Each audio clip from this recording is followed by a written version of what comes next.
જય શ્રી ગણેશ વાલા વિદ્યાર્થી મિત્રો, પ્રથમ પરીક્ષા 2025 ધોરણ 12 સંસ્કૃત વિષયના આદર્શ પ્રશ્ન પેપરનું માહિતી આપણે મિત્રો પ્રાપ્ત કરી રહ્યા છીએ. એમાં આ વિકાસ પરીક્ષાલક્ષી અસાઇનમેન્ટ 2025નું સંસ્કૃતમાં આપણે અગાઉ એ, બી અને સીના વિભાગની ચર્ચા કરી ચૂક્યા છીએ. આજે આપણે વિભાગ ડી એના અંતર્ગત જે કાંઈ પ્રશ્નો આવે છે, કેવી કેવી માહિતી પૂછાય છે, કઈ રીતનું લખવાનું છે, એની સૂચના સાથેની માહિતી છે એ આપણે પ્રાપ્ત કરવાની છે. તો મિત્રો જોઈએ આપણે આ વિભાગ ડીની કેવી કેવી ઘટનાઓ છે.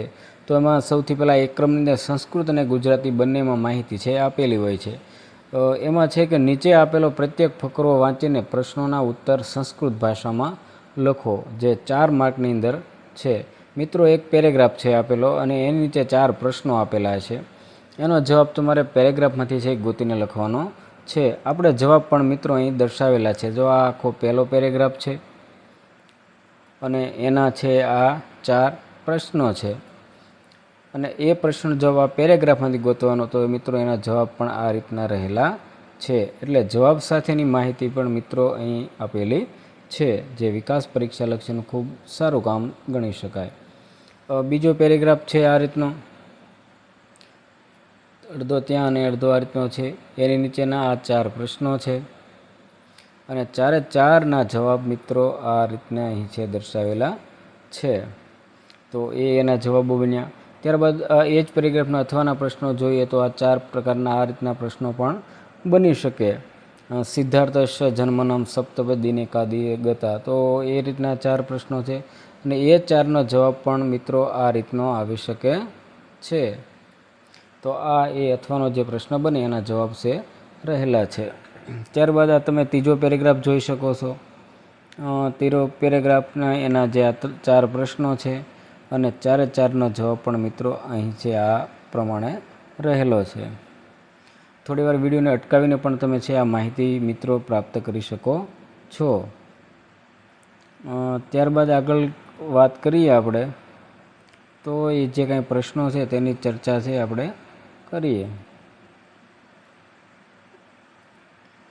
ચોથો પેરેગ્રાફ અને એની નીચેના આ 4 પ્રશ્નો છે અને 4નો જવાબ મિત્રો છે આ રીતનો રહેલો છે. ત્યારબાદ છે આ 5મો પેરેગ્રાફ તમે જોઈ શકો, અડધો અહીંયા છે, અડધો ઉપર આ રીતને પણ રહેલો છે. આ 5 પ્રશ્નો અને એના મિત્રો 4 પ્રશ્નો છે અને 4નો ઉત્તર આ રીતે દર્શાવેલો છે. તો આ રીતે એનો ઉત્તર છે એ બને છે. એ જ રીતનો આ 6થો પેરેગ્રાફ છે.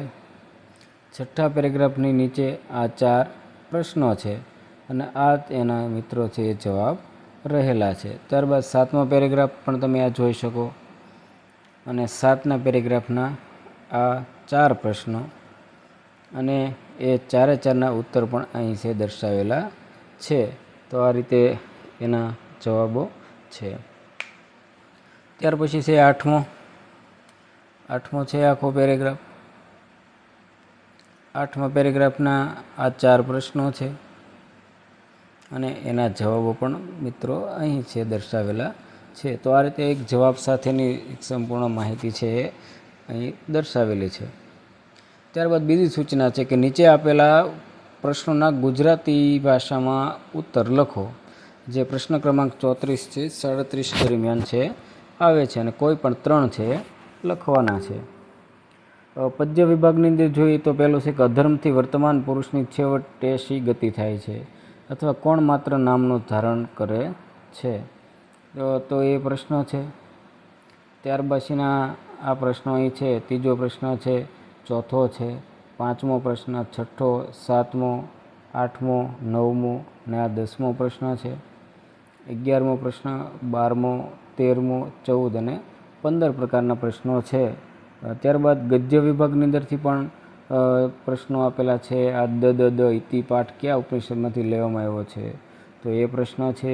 બીજો પ્રશ્ન, ત્રીજો, ચોથો, 5મો, 6થો પ્રશ્ન, 7મો, 8મો, 9મો, 10મો, 11, 12, 13 અને 14 પ્રકારના મિત્રો પ્રશ્નો અહીં સુધી દર્શાવેલા છે.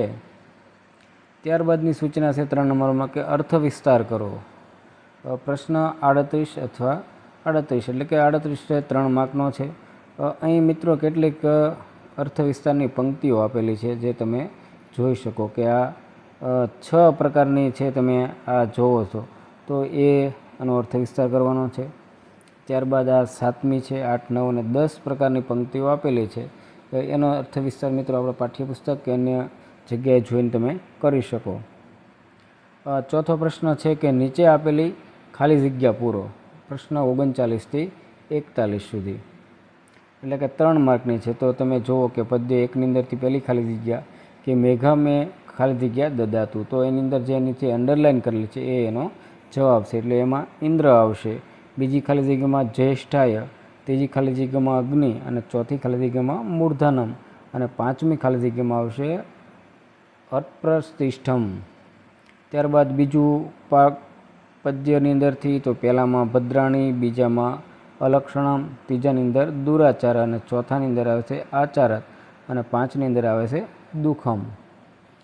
ત્યારબાદ આ બાજુ આવીએ તો ત્રીજું કાવ્ય એમાં પહેલી ખાલી જગ્યામાં ગુરુઓ, બીજામાં ક્ષિતે, ત્રીજામાં છે મુનિ અને ચોથાની આવે છે મીનહ અને 5મી ખાલી જગ્યામાં આવે છે સારમ.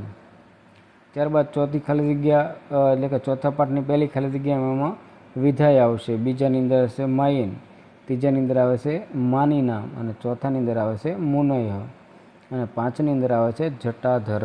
તો એ ચોથાનું. ત્યારબાદ 5મો પાઠ, એમાં પહેલી ખાલી જગ્યામાં પાર્થ આવશે, બીજામાં યથાપ્રજ્ઞમ, ત્રીજાની અંદર વાયો, ચોથાની અંદર ભીષક, 5ની અંદર આવશે સાર્થ, 6ની અંદર આવે છે દાક્ષણમ અને 7મી ખાલી જગ્યામાં આવે છે બહુમિત્ર કર, 8મી ખાલી જગ્યામાં આનુશેષ અને 9ની અંદર આવે છે સુખમ. તો આ રીતે 5માની જવાબ છે જોયા. ત્યારબાદની સૂચના છે કે અધોલિખિતાનામ શ્લોકાનામ યોજત એટલે કે નીચે આપેલા શ્લોકોને જોડો. એટલે કે તમને અ અને બી બ એ રીતની જોડકા જેવું આપેલું હોય છે, તમારે એને યોગ્ય રીતે જોડવાનું. અ વિભાગને બ સાથે યોગ્ય સાચા જવાબ સાથે જોડવાનું. તો મિત્રો આ આખું જોડકું છે એનો જવાબ છે અહીં દર્શાવેલો છે, તમે આ જોઈ શકો. જે પહેલું જોડકું છે એનો જવાબ આ રીતનો રહેલો છે. ત્યારબાદ બીજું છે એનો જવાબ પણ અહીં દર્શાવેલો છે, એટલે એ પણ જવાબ સાથેની માહિતી છે. ત્યારબાદ ત્રીજું છે એનો જવાબ પણ અહીં દર્શાવેલો છે. ચોથું જોડકું એનો જવાબ પણ અહીં રહેલો છે. ત્યારબાદ આ 5મું છે લાભાનુતમ કિસ્સા, તો એ આખો જે છે એનો જવાબ છે મિત્રો આ રીતે દર્શાવેલો છે.